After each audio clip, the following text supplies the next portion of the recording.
Halo teman-teman semua, kembali lagi bersama gua El di channel Clinodex.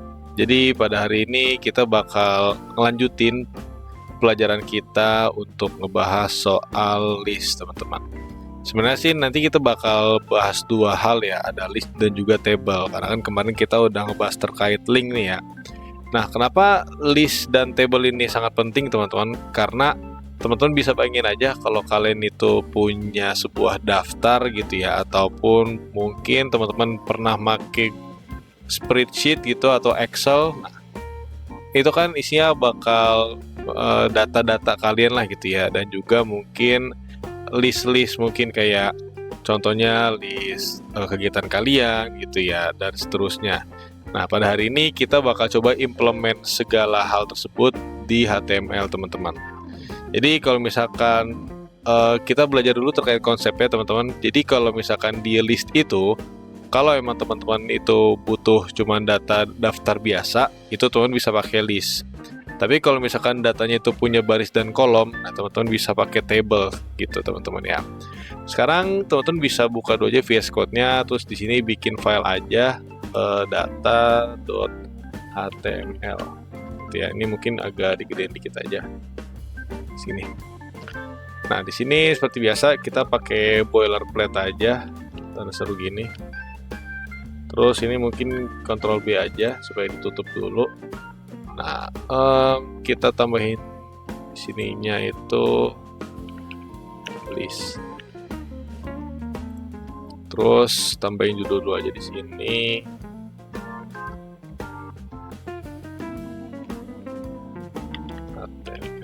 Mungkin table nanti deh ya. Nah,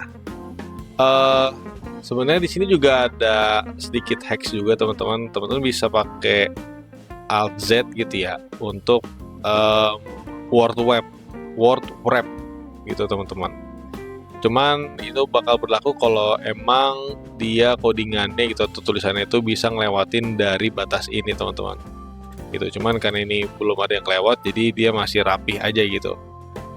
Nah, sekarang kita bakal ngejelasin terkait list gitu ya. Jadi list itu contohnya misalkan kayak ada daftar fitur gitu ya, daftar menu, daftar materi, dan seterusnya gitu ya. Terus juga di list ini juga teman-teman, kita tuh ada 3 tag utama yang perlu kalian pahami. Ada yang namanya UL, terus ada juga OL ini, dan ada juga LI. Gini teman-teman. Nah, mungkin sedikit ngebahas terkait UL ini. Sini aja. UL ini tuh adalah unordered list. Jadi artinya ya dia tuh sebuah daftar yang tidak butuh urutan angka teman-teman. Nanti mungkin kita bakal coba gitu ya. Terus ada lagi OL tadi ya. OL itu sendiri dia itu singkatannya dari ordered list, yang emang gunanya itu daftar yang urutannya itu penting gitu. Contoh kasusnya mungkin kalau ordered list itu kayak langkah-langkah, ranking, urutan belajar gitu ya. Terus kalau misalkan di unordered list ini itu bisa kayak daftar fitur, daftar menu, dan seterusnya lah gitu. Emang nggak ada urutannya. Terus kalau LI ini tuh bisa dibilang dia tuh list item teman-teman ya.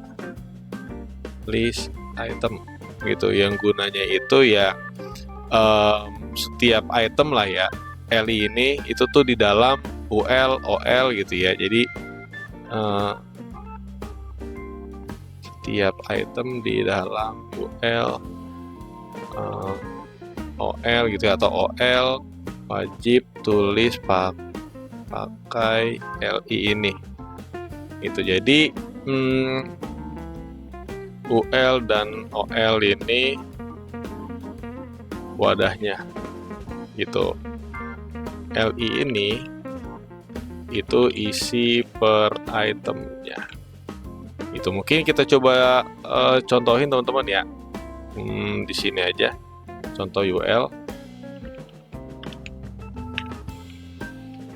Oke, misalkan H3 gini ya, terus fitur mungkin Clinodex itu, Clinodex Education misalkan lah ya.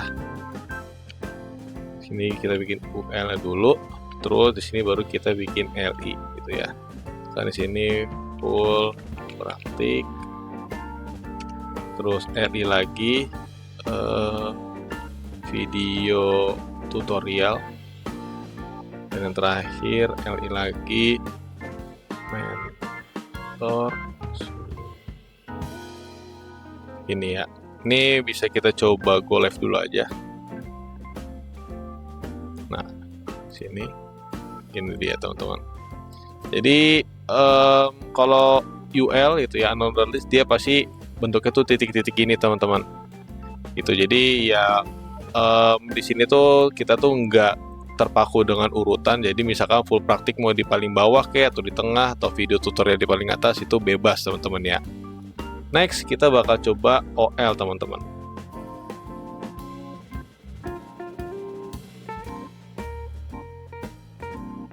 Sini contoh OL, misalkan langkah belajar ya. Terus OL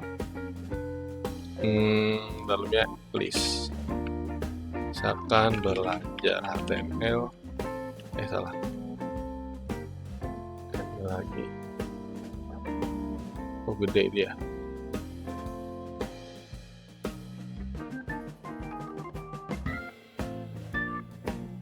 Terus bikin project. Nah, kelihatan kan beda teman-teman. Jadi kalau dia pakai ordered list pasti dia angka gini teman-teman.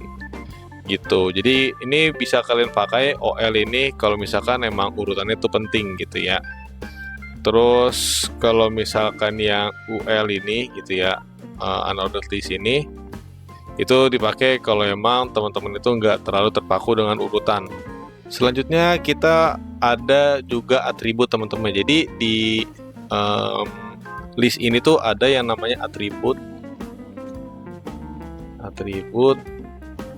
type pada OL gitu ya. Jadi di order list ini tuh ada type-nya gitu. Jadi kalau misalkan kalian itu mau ganti bentuk nomor gitu ya, atau ya mungkin apa ya jenisnya lah gitu ya, itu bisa pakai atribut type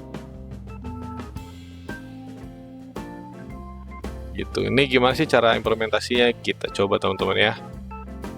Jadi misalkan di sini OL, terus atributnya itu pakai ini type, misalkan A gini ya.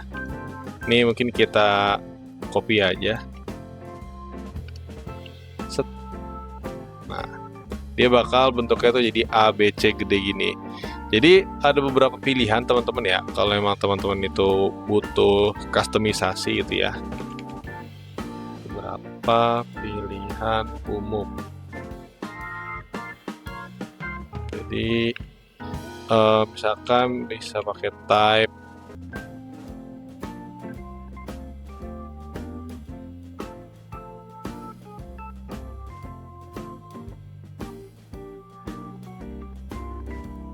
Jadi sebenarnya ini untuk secara struktur HTML ini boleh gitu ya, tapi sebenarnya untuk visual yang lebih detail nanti teman-teman bisa aja pakai CSS teman-teman ya, karena kan styling tuh biasanya semua tuh masuknya tuh ke CSS. Ini tuh cuman atribut aja gitu teman-teman. Nah terus juga biasanya ada kesalahan-kesalahan pemula nih teman-teman dalam penggunaan list gitu ya. Biasanya tuh yang gua temuin itu dia tuh lupa pakai LI gitu ya. Kesalahan pemula itu lupa pakai LI-nya teman-teman ya, listnya gitu ya. Contohnya nih kurang tepat itu kayak gitu teman-teman. UL ini ya. Terus misalkan kayak full praktik. Nah, ini tuh salah teman-teman ya, karena ya dia nggak bakal memunculkan listnya gitu. Jadi cuman kita deklarasin kalau ini tuh unordered list aja gitu ya, terus udah gitu. Tapi kan yang benar itu dia tuh pasti ada listnya dulu gitu ya, full praktik kayak gini lah, baru dia muncul untuk titiknya gitu ya. Terus juga gue bakal ngasih tips juga teman-teman ematnya gitu ya. Jadi di sini tuh untuk bikin apa ya, bisa dibilang shortcutnya lah gitu ya. Teman-teman bisa bikin gini, UL terus LI-nya itu kali 3. Jadi kita pengen bikin tag UL terus listnya itu ada 3, tinggal enter jadi gitu teman-teman. Tapi ingat, biar nggak ngetik manual satu-satu, kalian bisa pakai ini aja gitu ya. Jadi nggak perlu UL, LI-nya 3 kali gitu, kopas-kopas itu kurang efisien lah. Terus terakhir di list ini tuh ada yang namanya nested list teman-teman. Jadi list itu juga bisa masuk ke dalam list gitu ya. Nah itu namanya nested list yang bisa dipakai buat menu bertingkat atau kategori materi, daftar yang punya subdaftar, terus juga struktur navigasi sederhana gitu teman-teman ya. Ini di sini aja nested list yang dia gunanya itu list masuk ke dalam list gitu ya. Ini tuh contohnya untuk menu bertingkat, terus juga kategori materi atau struktur navigasi sederhana. Nah contohnya kayak gini teman-teman ya. Ini mungkin kita bikin ini lagi aja. Ini materi belajar web gitu ya. Terus di sini kita pakai emat aja.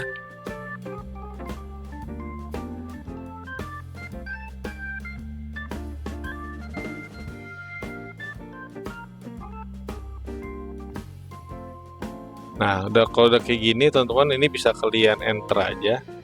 Nah, jadi deh gitu ya. Terus di sininya bisa kita tambahin aja kan selektor gitu ya. Terus ini color, ini layout gitu teman-teman. Jadi dalam list ini kita juga ada list lagi gitu teman-teman. Nah ini sebenarnya bisa dibilang kita tuh udah masuk ke ini ya, subdaftar juga nih, CSS dasarnya, terus dalamnya tuh subdaftarnya tuh selektor, color, dan seterusnya gitu ya. Jadi kalau misalkan ada data yang punya turunannya, kalian bisa pakai nested list ini gitu. Nah, tapi bisa dibilang ini tuh nggak yang terlalu dalam dulu gitu kita pelajarin. Ini untuk teman-teman sekedar pengetahuan aja gitu ya. Jadi untuk pemula sendiri ya, gitu kalian tuh bisa pahami dulu aja bahwa list itu punya list lagi di dalamnya, kayak gitu teman-teman ya.